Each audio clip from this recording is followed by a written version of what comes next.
Bang! Neeves Knives. I'm Jared. My lovely wife Kara's at work, and today we are talking about the Benchmade 940 with the Reblade from Razor Edge Knives compared to the regular Benchmade 940-1. Now these are both -1 styles. They're both everything the same except for the Reblade.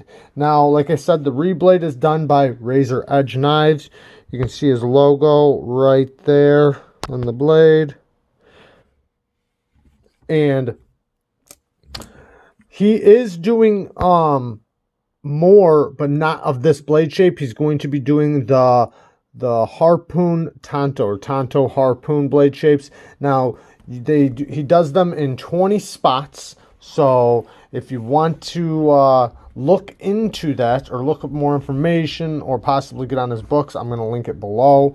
Now, I talked to Eric about this because this knife was sent by Eric4EDC. So it's Eric_4_EDC. He's the one who sent this knife for me to check out and compare to mine.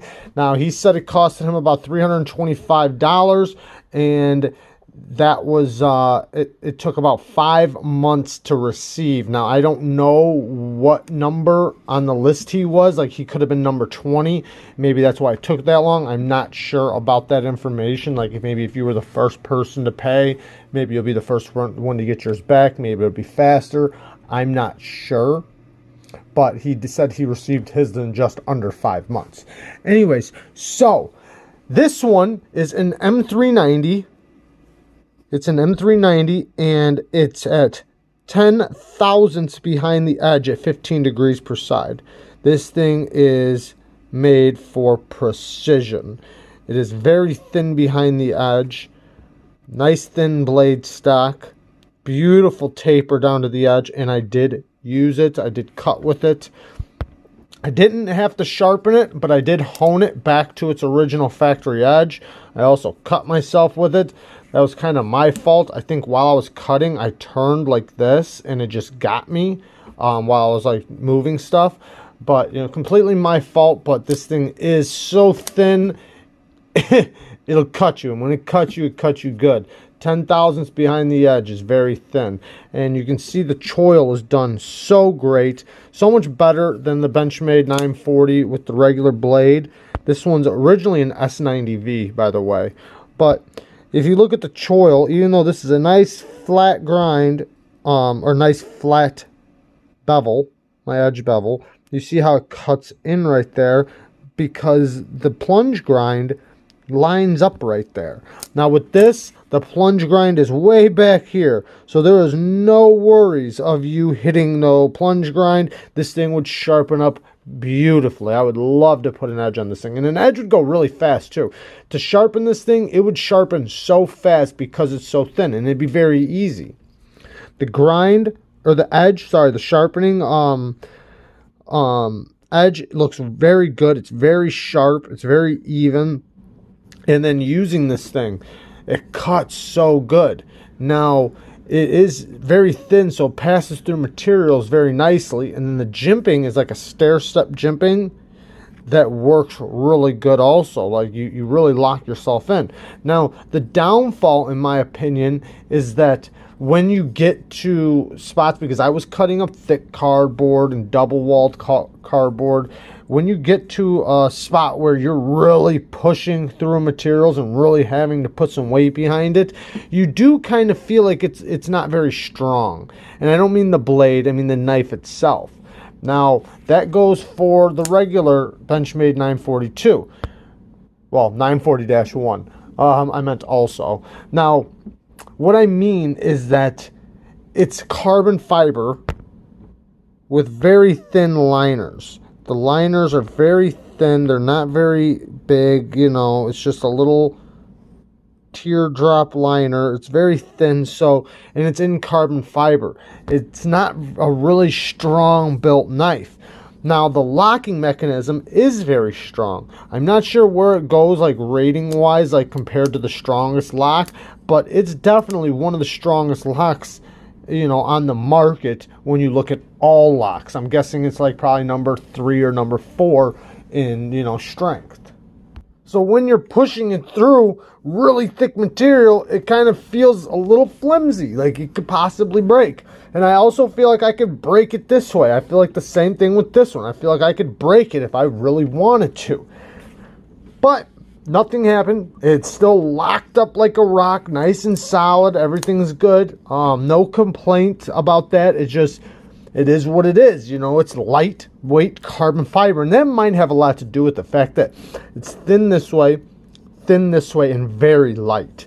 So that could have a lot to do with the way I felt like that. And, you know, in all reality, there was no problems at all. Now, closing it, you know, it's obviously going to be thicker than the regular version. I didn't have no problems carrying it in and out of the pocket. It felt really good. This one has the bug out clip. This one has the 940 deep carry clip. And both of them work really good. But this carried very well. Had no problems with it. Even, you know, with the taller grind. Or, you know, taller blade. The action, fantastic. I like this hole. It works really well. Even the thumb flick works really good. Because, it, you know, the way the hole is, it's more of an oval. You have, like this spot right there. Where you can either use your nail.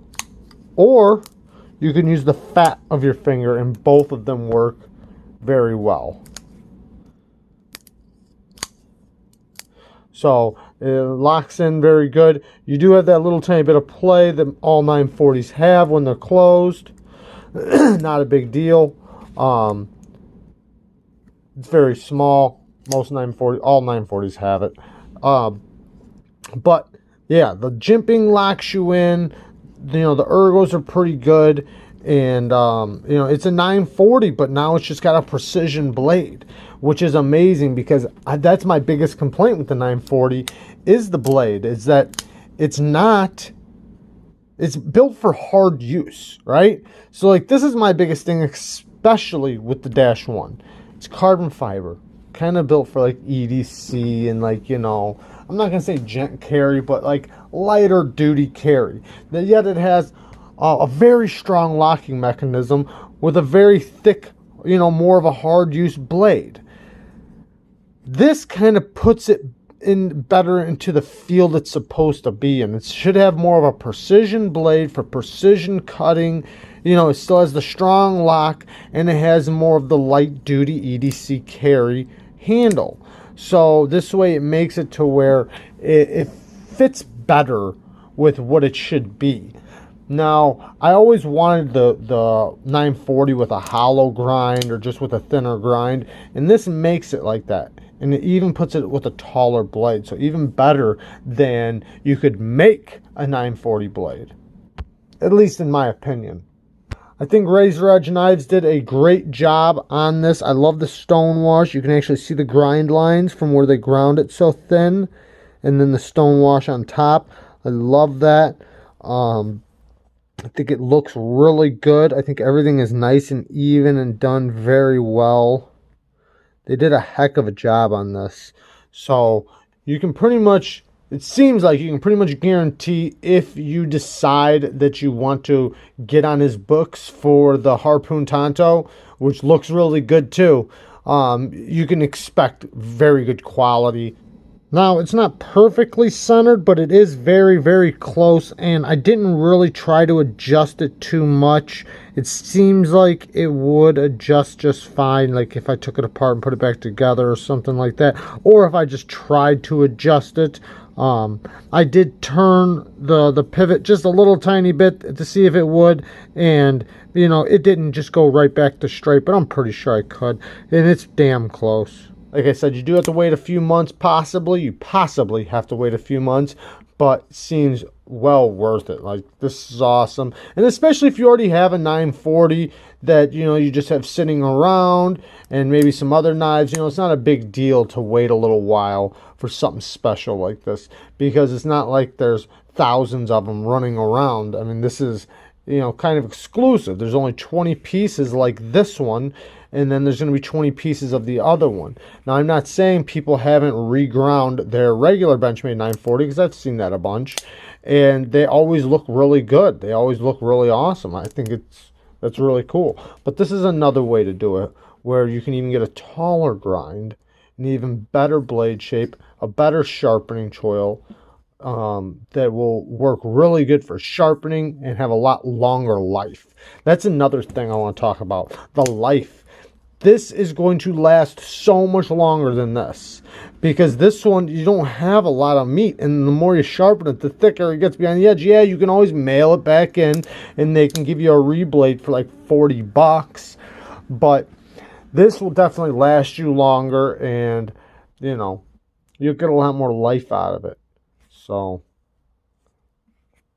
and then, you know, you always have your old blade if you want to replace it later on, use it for warranty work or anything like that.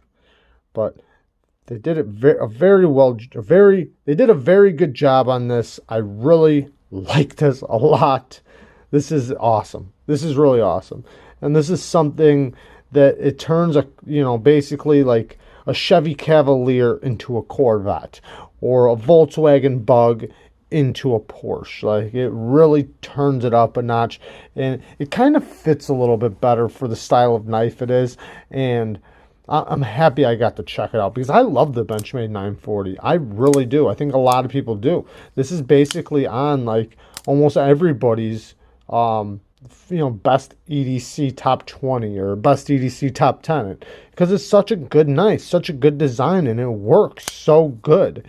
This takes it up a notch and turns that top 20 knife, top 10 knife into, possibly a top 3 or something.